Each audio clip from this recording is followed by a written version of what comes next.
United Breast Cancer Foundation's car donation processor, carsrus.com, that's cars with a K. It was recently the subject of a Federal Trade Commission action in coordination with law enforcement agencies in 19 states. My name is Laurie Styron. I'm the CEO and Executive Director of CharityWatch. So I want to talk to you a little bit about this, what I would call a scandal, I think. United Breast Cancer Foundation is an organization that CharityWatch has been giving a failing grade to since we first started analyzing the organization's finances, audits, and tax filings all the way back in 2008, before some of you were born probably. So this is an organization that consistently spends a very paltry amount of its expenses on programs, and that has been the case every year that we've analyzed it since 2008. So this is an organization we have been warning donors about for a very, very long time. Now, this FTC action basically was the result of, findings related to what the charity or the fundraiser was claiming, how the donations would be used and how they were actually used. So do you want to know how much money was actually spent to help save lives, as their fundraising claimed, by offering free or low-cost breast cancer screenings?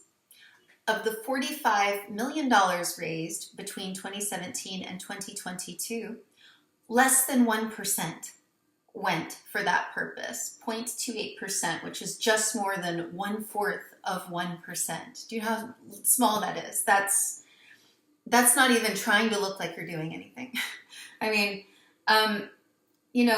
fortunately, it does look like there was a proposed settlement order. This complaint was filed fairly recently, just about a month ago, in September 28th, 2025. It looks like there is a settlement in place and a stipulation order. There wasn't a final settlement that I could find, but long story short, and you can come to our site and read our article about this topic if you want more nitty-gritty info and links to the court documents and things. But basically, the defendants have to pay $550,000 back, which is this for-profit processing company and its operators. They have to pay back $550,000 to other breast cancer charities. There's some other details about that I'll let you read in our article if you're interested. But one thing that I really wanted to point out here is, despite CharityWatch finding that most recently in 2022, United Breast Cancer Foundation spent only 20% of its cash expenses that year on anything remotely charitable. And even some of that spending, it might be questionable as to whether or not most people would think of it as a legitimate program expense or not. But we found that once you look at all of the expenses related to raising and processing the cars, sending out, fundraising messages, raising money that might have a little educational message in there in between all of the fundraising pitches, we just found that very, very little of the money that people were giving, or the money that was being generated from these donated cars, went to anything remotely charitable, which is why it is really, really unfortunate that a really big charity rating organization, Charity Navigator, which basically is a data aggregator. They basically pull info from charity tax filings, run it through some formulas, and spit out information. As an accountant, and also just my 22 years of experience analyzing charities' finances, I just happen to know that the underlying data in these tax filings is often incorrect, completely inaccurate. It's inconsistent from year to year. The same activities might be reported different ways from year to year. It's incomparable. Different charities report the same activities using different accounting methods and different methodologies. So there's no comparability there. And then it's just incomplete. Sometimes one charity tax filing is one of 5 tax filings in a consolidated audit.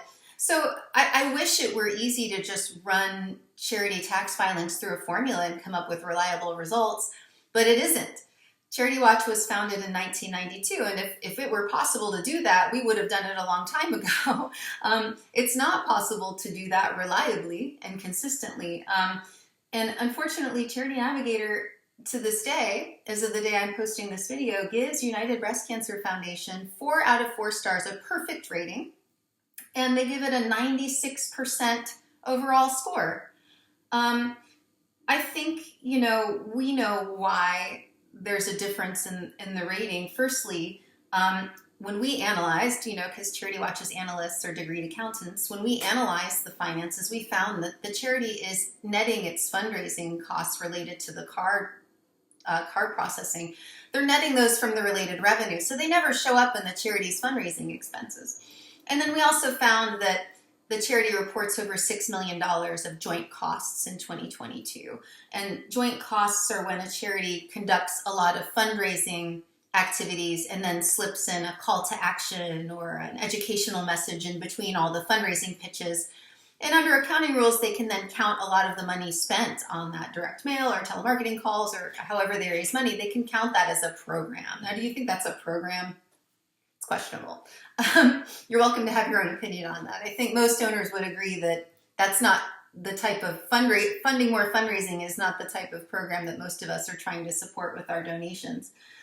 So it's unfortunate. I hope that people didn't go to Charity Navigator's profile page of this charity and use that to make their giving decision about whether or not to donate their car to United Breast Cancer Foundation or donate money to the organization.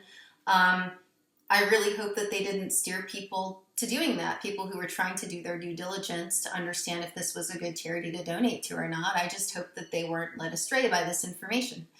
Hopefully not.